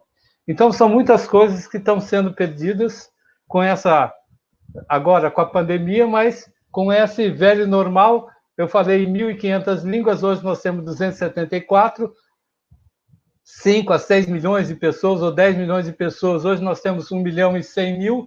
Então, vocês têm uma ideia da destruição de conhecimento que se perdeu. Eu vou dar um exemplo concreto para vocês do que eu estou falando, um exemplo concreto da minha experiência de vida. Quando eu morava na aldeia dos Mamandê, que é um subgrupo Nambiquara, na reserva indígena Vale do Guaporé, lá no norte de Mato Grosso, quase divisa com Rondônia, um dia eu estava na aldeia e chegou uma Toyota da FUNAI. Aí a Toyota parou e o motorista falou assim, olha, eu trouxe um papel aqui, ele com papel na mão, você tem que assinar aqui que vai receber o material que veio para os índios, né, para os mamandê, para os indígenas lá. Eu falei, mas quem pediu alguma coisa? Ele falou assim, não, isso aqui é do projeto do Polo Noroeste. O projeto do Polo Noroeste é um projeto do Banco Mundial de abertura de quem? Da Amazônia. BR-364, BR-163, todas as grandes entradas da Amazônia para o avanço econômico chegar lá, e como chegou e está destruindo lá hoje. Aí, veja bem, Quando ele descarregou, o que ele trazia? Ele era um saco de milho, daquele milho tratado, não sei se vocês lembram, aquele milho que tinha meio colorido, parecia bem vermelhinho, um milho tratado, um saco de milho de 60 quilos, uma motosserra, umas ferramentas e um vidro de veneno. Eu falo veneno porque você virava o vidro assim, tinha aquela caveira com 2 cruzes assim, embaixo, que era um produto para ser usado na plantação do milho. Aí eu fui ler, atrás do vidrinho tinha lá, para usar esse produto, você tem que ter máscara, capacete, luva, uma roupa tipo aquela que estão usando hoje aí do Covid-19. Eu falei assim, mas cadê o material aqui para usar o produto? Ele, não, mas isso aqui veio lá de Brasília para vocês, para esses indígenas aí crescerem, desenvolverem. Agora, veja o que eu vou dizer para vocês. Nessa época, esse povo Mamãendê tinha 6 espécies de cultivares de milho diferentes. 6 milhos diferentes. E a FUNAI, lá não sei de quem, Brasília, quem, manda um saco de milho híbrido que é para plantar lá. Imagina, planta aqui esse milho, ele toma conta de tudo, mata o resto e acabou. Aí os caras deixaram de ter 6 espécies diferentes, para usos diferentes, que plantam de forma diferente, para ter só uma espécie de milho só. Agora, quem é que teve essa brilhante ideia? Alguém lá do gabinete, usando um dinheiro do projeto do Banco Mundial, que era um empréstimo de dívida pública brasileira, que nós todos tivemos que pagar, para jogar lá isso lá na aldeia.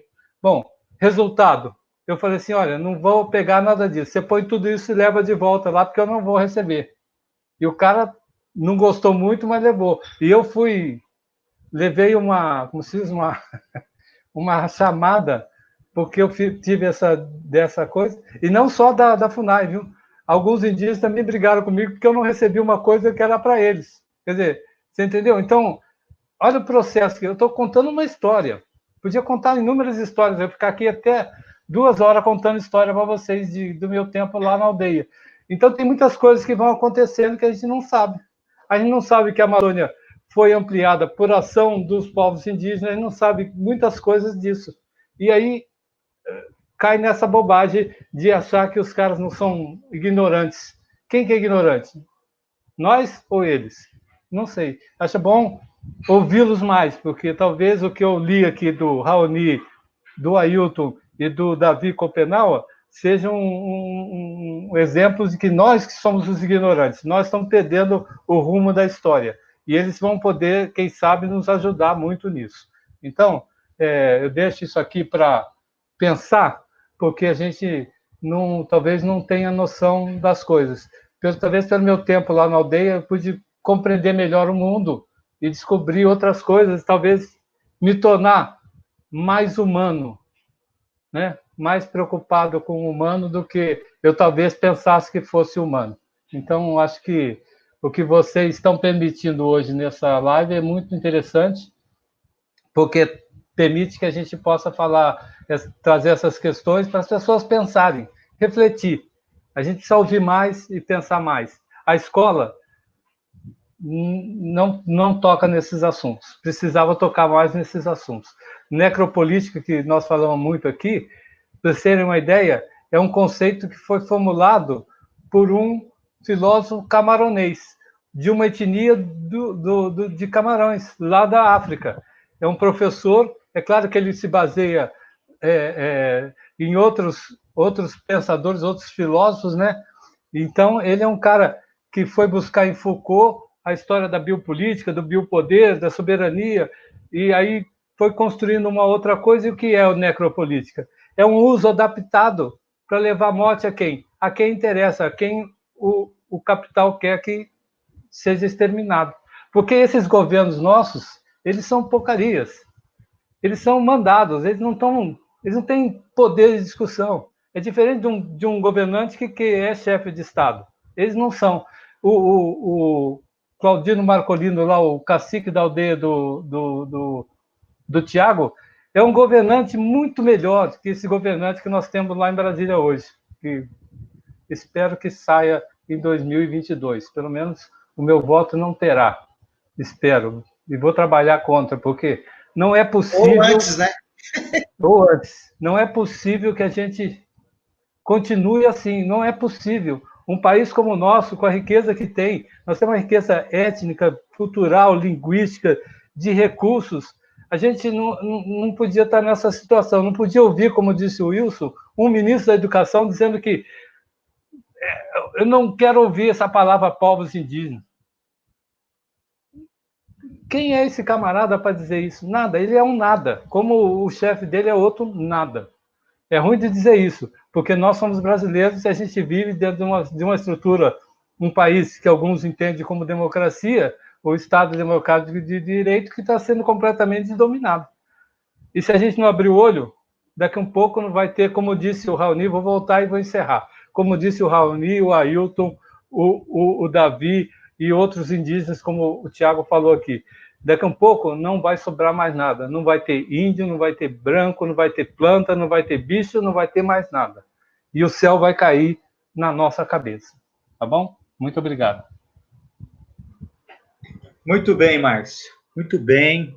Excelente. Eu quero dizer que é o seguinte, Márcio, uma honra para nós termos vocês dois aqui. Márcio, Thiago, a gente só aprende com vocês, vocês só acrescentam o debate. Opa, acho que o Thiago caiu a conexão, mas deve estar voltando aqui. Então, a gente agradece demais, demais, demais a participação de vocês aqui na nossa live, né? Vocês têm contribuído muito, né, para o nosso debate. Eu vou até pedir para que você, quando a gente encerrar aqui, você não sai não, tá? Fica aí para a gente fazer uma resenha aí no final da nossa live. Eu acho que deu algum probleminha aqui na conexão, mas o Thiago está voltando aqui, ó, né? Eu já vou colocar, deixa eu só estar. Opa, voltou aqui. Tá? Pronto. Não nos abandone, Thiago. Estabelecendo a conexão. Voltou, Thiago. Por favor, queremos te ouvir, né? Vou passar a palavra para você, tá? Fica à vontade aí também, usa o tempo que for necessário, né, para fazer a sua fala. É contigo, Thiago. Bom, quero aproveitar para complementar o que o professor Wilson falou a respeito que não existe povos indígenas brasileiros, né? Realmente, essa política de Estado, de fronteira que foi estabelecida, né, aí durante essa repartição, né, de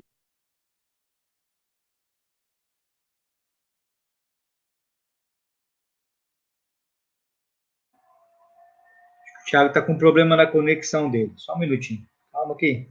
Temos paciência que ele volta.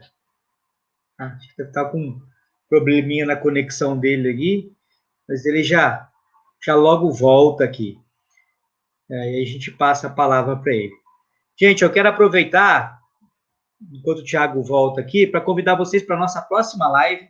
Nossa próxima live é a live do dia 11, pessoal, onde nós vamos discutir saúde, tá? Vamos discutir saúde, o tema da nossa próxima live. Deixa eu pegar aqui. Opa, voltou. Então, Thiago, você caiu, mas voltou aqui. Pode ficar à vontade, pode continuar.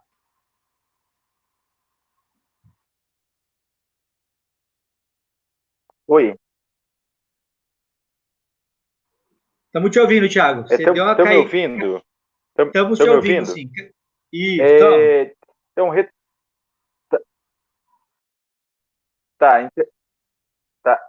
a internet estava caindo aqui, mas aí voltando a falar de que o regime de política adotado para estabelecer fronteira entre país e Estado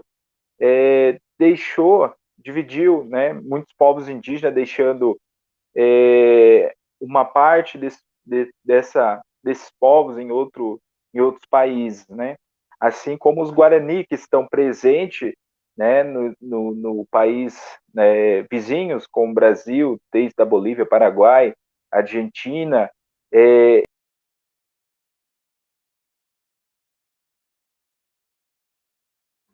Eu acho que a internet não tá ajudando o Thiago hoje, que é uma pena. Mas enquanto ele volta aqui, pessoal, deixa eu só convidar vocês para a nossa próxima live do dia 11, que nós vamos tratar sobre saúde em tempos de pandemia. Teremos aí a presença da Roberta Cardoso Flores, que é uma médica fisiatra, né? E do Marcelo Reina, né? Que é um fisioterapeuta, e nós vamos discutir aí as questões relativas à saúde. Thiago já voltou aqui, vamos ver se ele consegue concluir a fala dele agora. Thiago, caiu de novo, mas dessa vez você vai conseguir. Vai lá. Então, como eu estava dizendo, tá me ouvindo?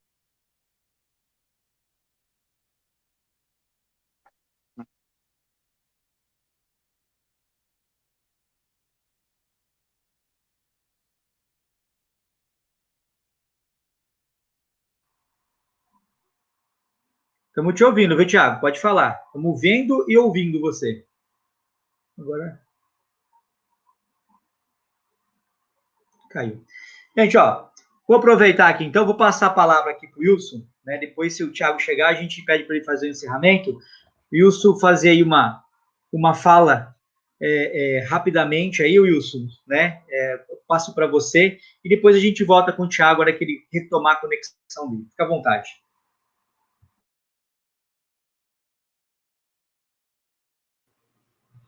Eu confesso que eu me sinto bem agraciado com a contribuição que a gente teve essa noite, tanto do Tiago como do Márcio. É uma pena essa conexão lá na aldeia, né?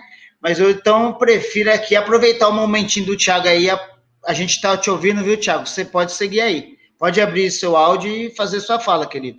Por favor.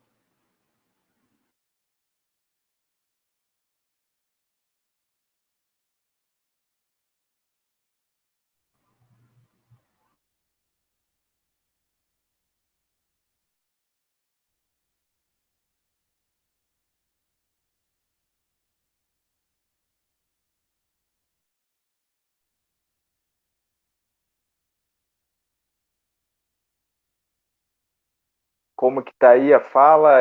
A internet aqui não está ajudando nesse final aqui.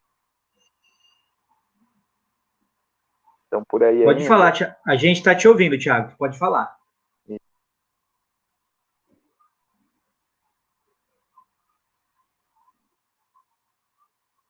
Gente, que não vai. Acho que a internet não vai ajudar o Thiago nessa fala final ali. Wilson, pode continuar então. Deixa o Thiago estabelecer a conexão dele. E aí você pode, né, fazer a sua fala final aí também.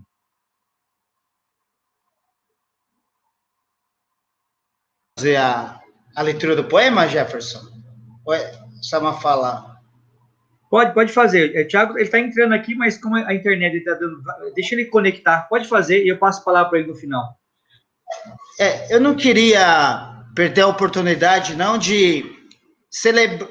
Na medida em que a gente busca celebrar a vida, a gente também tem uma crítica forte a essa conjuntura de crise sanitária e dos rumos que os governantes e as autoridades tomaram para o nosso país, né? No dia de hoje, o Roque Ferreira, que foi vereador em Bauru pelo PT, aos 65 anos de idade, veio a falecer em razão de complicações da Covid-19, né?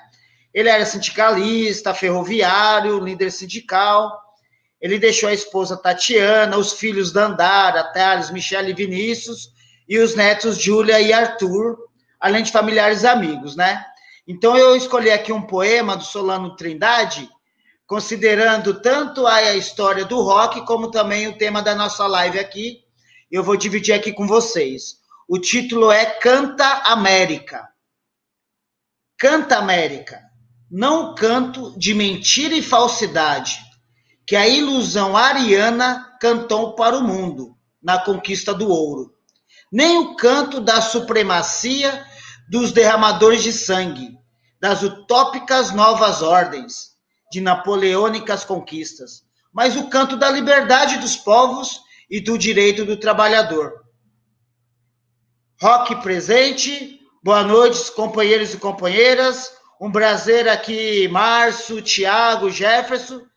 Vamos à luta, companheiros, seguimos aí adiante.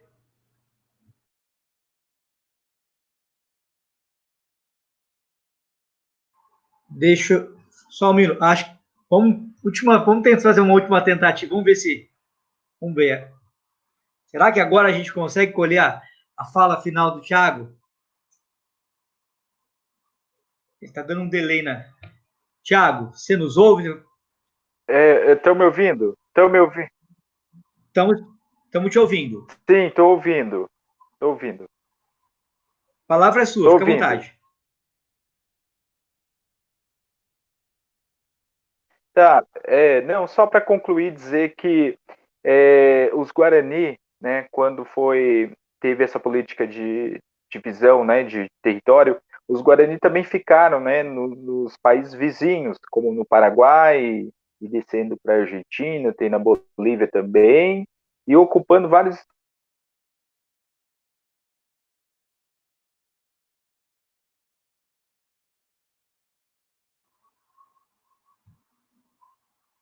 Pessoal, acho que não vai dar mesmo para o Thiago fazer a fala, encerrar, tá? Infelizmente, a gente vai ficar sem a fala final dele, mas esse diálogo nós vamos voltar, vamos trazer ele de novo, vamos trazer o Márcio para a gente, né, continuar fazendo esse debate. Agradeço a todos e todas que estiveram conosco nessa noite, né, quase 2 horas de live, discutindo um tema tão rico, né, um tema tão bacana. Então, pessoal, ó, nos vemos na próxima sexta-feira, onde teremos a nossa próxima live, e nós vamos, né, marcar uma outra live para discutir esse tema também com o Márcio e trazer o Thiago, né, para ver se a gente consegue, né, aprofundar um pouco mais. Um prazer estar com vocês, tudo de bom, uma boa noite a todos, nos vemos na semana que vem. Até mais.